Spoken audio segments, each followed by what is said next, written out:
صرف د خپل جونګړې مو ځان ته جوړې کړې دي. اوس مو په خپل جونګړو کې چوک نه پرېږدي دي. نو زه تاسو د ټول قوم په واسطه سره حکومت ته زه اپیل کوم چې کله حکومت مو د کومې بیګور یا کومه علاقې مو ته کومې طریقې مو ته خېله ده موږ دوه ټول فارمیلیټي په خپل ځم ته پرا کړی ده.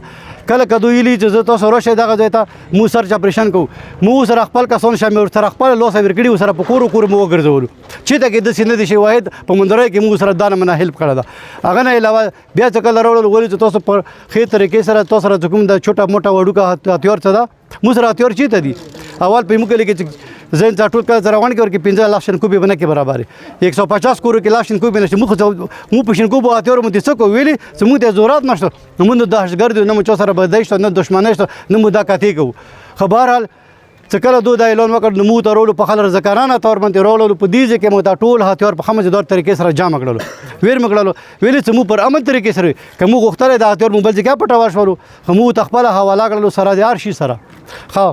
دین علاوه بیا اوس کې چې څوره پر خبره ده نو دو اره خبره مو پر اکړه مو ته اوس مخکې کومې طریقې روانې دي حکومت زمونه کومه مطالبه کوي کوم شی غوړي لکه څنګه مخکې ورته ویلي چې موږ منو او ته تیار وي ته هر فارمیلیټي مو پر اکړه چې کومې باقي پاتې بیا به پر کوو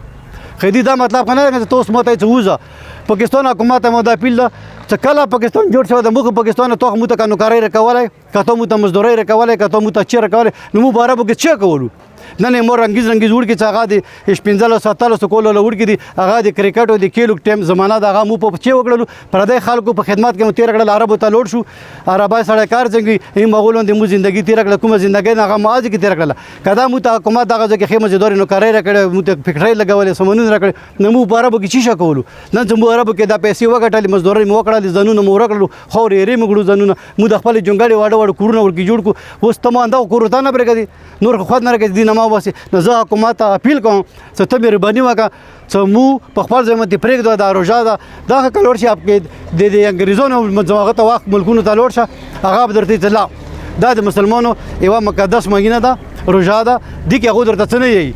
خو یو واحد یو ملک ده چې هغه نه روژې ته سترګې غړي نه شیش ته سترګې چې دا رمضان ده د خلکو کوم ته لسي چې موږ د خپلې غریبانۍ کې پرېږدی موږ دوره وخت نشته ده چې موږ لوړ شو پېښور کې ځان ته ځایونه ونیسو هغه ځای کې موږ خپل کاروبارونه روان کړو موږ ځان وساتو موږ به کرایه لنډو که ګیس بل لنډ کړو که ځان ته کرایه کور کرایه لنډې کړو که بجلی بل لنډ کړو که موږ ځان ته خرچې واچوو د موږ خو دغه 50 60 1 لک روپۍ میاشتې لګېږي د موږ 15000 آمدن نشته ده